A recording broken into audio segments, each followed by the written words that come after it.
those two clubs we were talking about trying to sign Moises Caicedo. Let's hear about the two managers involved in that one. Jurgen Klopp first. Here is Mauricio Pochettino. I'm so happy in the way that the players are working. We have the quality enough to win games and to be there in the place that we want to be.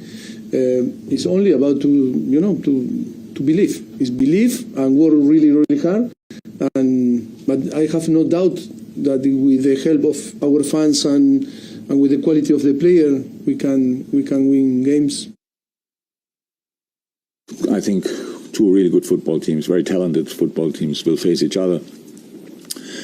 We watched obviously Chelsea on the tour, whatever we could get from there, from the last games to play, the Dortmund game, the Newcastle game.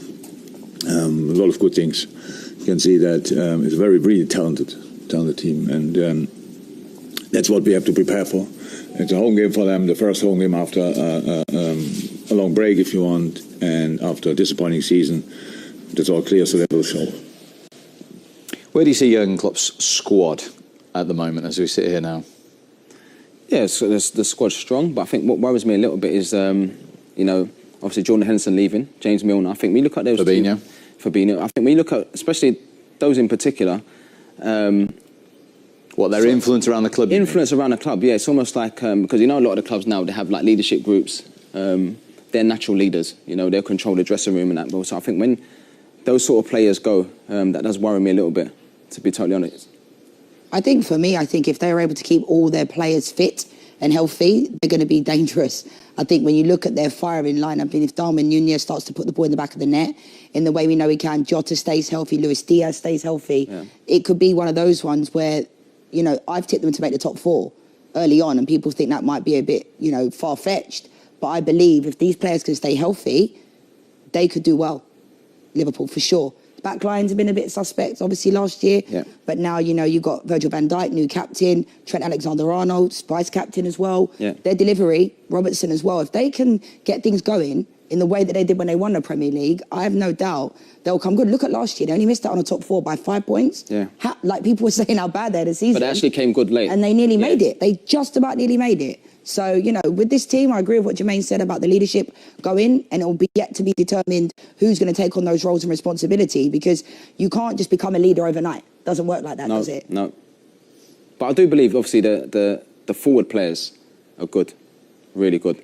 And when they're on it, of course, they'll get big numbers. But yeah, we'll see.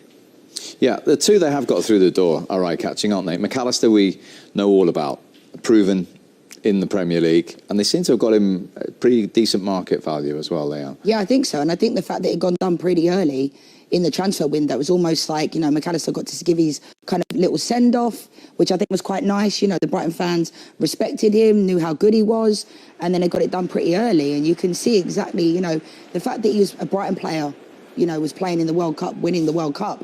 Nobody ever thought they'd live to see that day, did they? Especially the Brighton fans. In fact, they've got a World Cup winner within their squad, or had him at that time. And, he can score different types of goals. He's always in the right place. And I think he's consistent. And I think that's something that Liverpool lacked last year. They were so inconsistent, especially with their lineups. They changed the back line so many times, centre-back pairings and those types of things. And I think he'll bring a lot of stability, especially to that midfield where they were lacking last year. Especially when you sign a player of that quality that knows the Premier League. And we spoke before about the penalties, but I don't think he'll be taking them. Or Salah for sure. You reckon? No way. And from Germany, Dominik Szoboszlai. We've seen him in the Champions League for Leipzig. It's a market that obviously Jurgen Klopp knows very well and traditionally has been pretty successful in. Yeah, 100%. Again, another big signing. And, it's such a fantastic football club. And these players, you go into a dressing room where you're playing with world-class players. Obviously, I mentioned about the players that have left, but at the same time, you do look at the squad and think, the best version of Liverpool should get into the Champions League. They'll finish in the top four. What of Chelsea? New manager after the disarray of last season. No distraction of European football. Before we get any more through the door in the next couple of weeks, where do you think they're heading? I think they're heading in the right direction from what I've seen with the Premier League Summer Series and how well they've played and in those games. I think the only thing that I think they're lacking is a number 9.